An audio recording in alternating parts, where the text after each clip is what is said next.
चलिए बच्चे लोग, हम लोग स्टार्ट करते हैं। एक नया रिडल, इम्पॉर्टेंट रिडल है। एक बार इसको आप ट्राई कीजिए, फिर इसको हम लोग डिस्कस करते हैं। आई होप आप लोगों ने इसको ट्राई कर लिया। So let us start.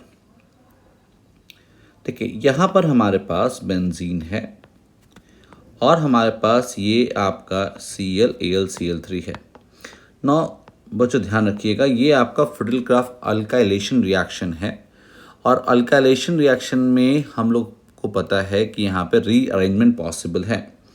इसलिए हम लोग को जो पहला प्रोडक्ट मिलेगा वो आपका एक रीअरेंज प्रोडक्ट होगा, which is nothing but cumene. इसको बोलते हैं आइसोप्रोपाइल बेंजीन या क्यूमीन। वेरी इंपॉर्टेंट है। अब इसके बाद आपको ऑलरेडी पता है, क्यूमीन में अगर आप ऑक्सीजन डालते हो तो ये क्या हो जाता है, ये बन जाता है क्यूमीन हाइड्रोपेरोक्साइड। और हाइड्रोपेरोक्साइड बनने के बाद अगर आप इसको हाइड्रोलाइज करें तो क्या बनेगा, दो प्रोडक्ट बनता है। एक प्रोडक्ट बनता है फिनॉल और दूसरा प्रोडक्ट क्या होता है, दूसरा प्रोडक्ट होता है एसीटोन। ओके, तो ये इंपॉर्टेंट एस्पेक्ट है, याद रखिएगा। Very very important reaction, JEE Main JEE Advanced सब एग्जामिनेशन के लिए इंपॉर्टेंट है। ना ए और बी कौन सा होगा, देखो बी रिएक्ट कर रहा है 2,4-DNP पे, तो 2,4-DNP टेस्ट आपको देगा कोई एल्डिहाइड या कीटोन, इसलिए आपका बी आपका ये हो जाएगा और ए आपका फिनॉल हो जा रहा है। सो ए से ऊपर हम लोग बात करते हैं, फिनॉल के ऊपर करते हैं। फिनॉल, और इसमें हम लोग देखते हैं कि अगर Br2 आपको दिया जा रहा है वाटर, तो प्रोडक्ट क्या बनेगा, तो हमें पता है ब्रोमीन वाटर डालने पर फिनॉल के ऑर्थो पैरा पोजिशन पे जितने जितने हैं सब जगह पे आपका यहाँ पर Br जुड़ जाएगा, ये प्रोडक्ट बन जाएगा। ठीक, अगर आपका जिंक डस्ट कर दिया जाए तो जिंक डस्ट क्या करता है, इस ऑक्सीजन को निकाल देगा और प्रोडक्ट क्या बनेगा, बेंजीन। ठीक है, और आपको अगर बोला जाए Br2CS2 करने के लिए, तो Br2CS2 अगर ये हम लोग करते हैं तो हमारे पास सिर्फ एक मोनो सब्स्टिट्यूशन हो जाएगा, यहाँ OH आएगा और यहाँ पर Br आएगा, जो कि मेजर है। माइनर भी बनेगा पर मेजर हम लिख रहे हैं। ठीक है, ओके।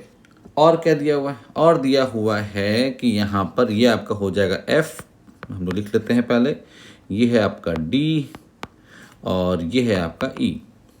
ठीक है, अब आपका और क्या दिया हुआ है, दिया हुआ है कि यहाँ पे NaOH CO2 करेंगे तो क्या आएगा ना, अगर आप NaOH और CO2 करेंगे तो यहाँ पर आपको समझ में आ रहा है कि यहाँ पे क्या होने वाला है।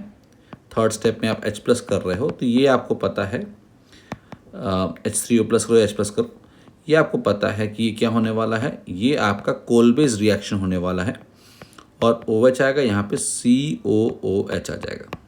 ठीक है, this is salicylic acid which is your G। और इसके ऊपर अगर आप AC2O करते हो यानी एसिटिक एनहाइड्राइड करते हो तो एक बहुत ही इंपॉर्टेंट रिएक्शन होता है जहाँ हो जाता है प्रिपरेशन ऑफ, क्या हो जाएगा, OCOCH3 और यहाँ पे आएगा COH। This is your aspirin. Very very important thing, important compound, तो ये आपका हो जाएगा H।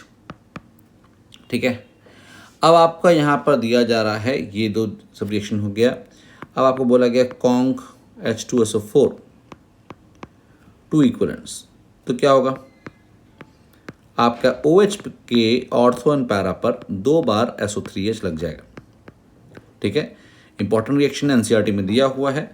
ये आपका हो जाएगा I, और I पे अगर हम लोग कॉन्क HNO3 डालते हैं तो बच्चों क्या होगा, यहाँ पर जितना भी SO3 ये सब हट जाएगा और आपका पिक्रिक एसिड मिल जाएगा। This is the important method of preparation of picric acid, ये आपका हो जाएगा J। सो पिक्रिक एसिड का प्रिपरेशन यही आपको NCERT में दिया हुआ है, very important for all the examinations. ठीक है, अब हम लोग का एक ही बचा हुआ है, वो है आपका DNP से क्या होगा।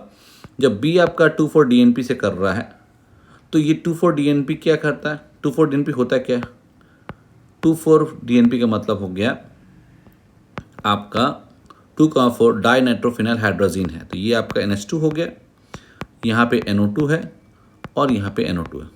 ठीक है, तो इसका मतलब जो प्रोडक्ट आएगा वो क्या बन जाएगा, जो GNH2 वाला ग्रुप है यानी NH है, अब ये 2 H निकल जाएगा, यहाँ पे हो जाएगा N, डबल बॉन्ड C और CH3 यहाँ आ जाएगा, CH3 यहाँ आ जाएगा और ये आपका आएगा NO2 और ये आपका आएगा NO2।